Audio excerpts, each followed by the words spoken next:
Targaryen cannot be trusted. The Mad King's daughter will destroy the realm. We have an army, a fleet, and 3 dragons. We should hit King's Landing now.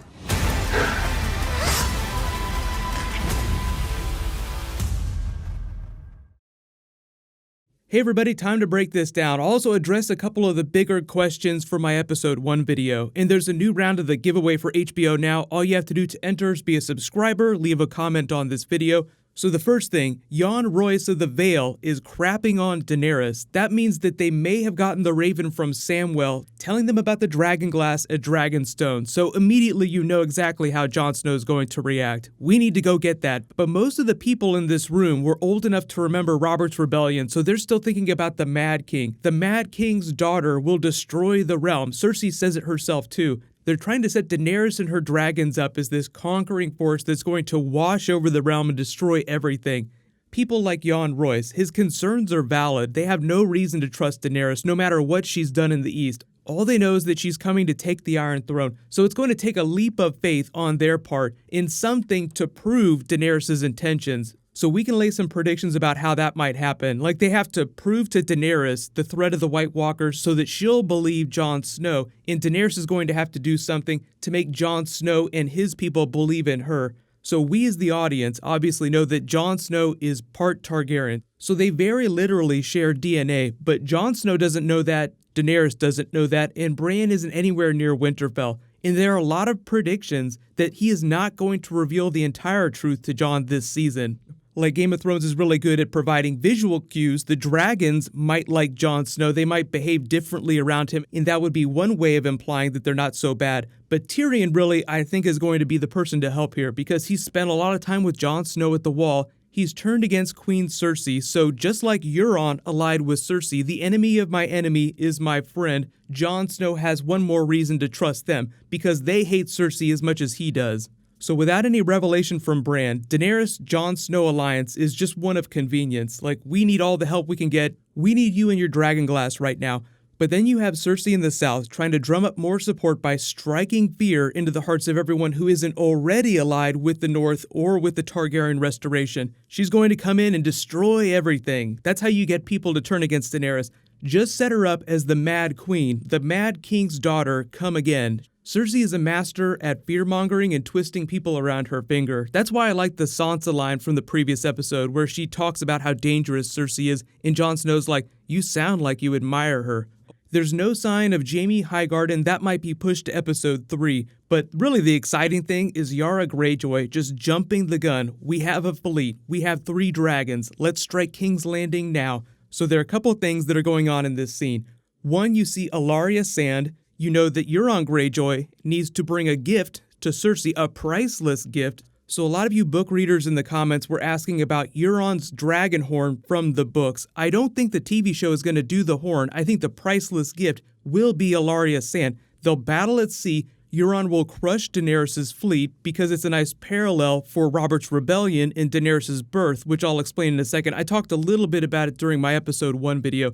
They're just setting up this idea that they're going to balance the scales because right now, Yara is not wrong. They have this unstoppable force, but they're at sea and Euron is the most powerful person at sea.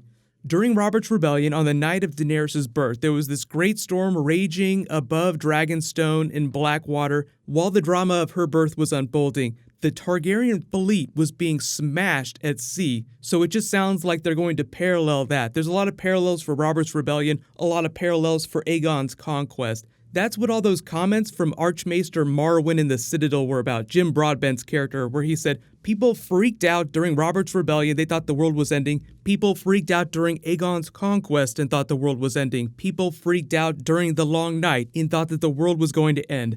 And I know a lot of you are asking about the White Walkers at Eastwatch by the Sea. Like, are they just going to go around the wall? What's the deal? What's the wall for if they're just going to go around it?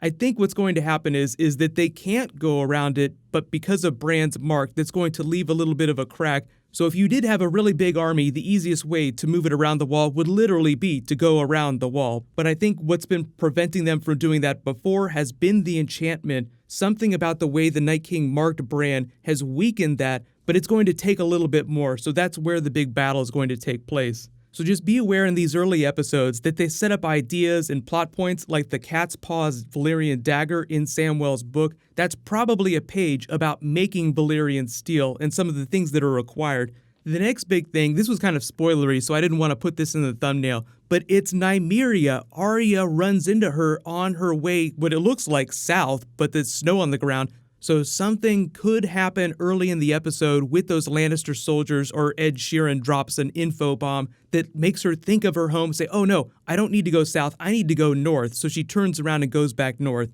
But the last time Nymeria was seen in the book, she was in the Riverlands. There is a super PAC that she's gathered around her. She's still alive in the books. So it was implied that at some point Arya would have a reunion with her. We just didn't know when it was going to happen and how it was going to go down.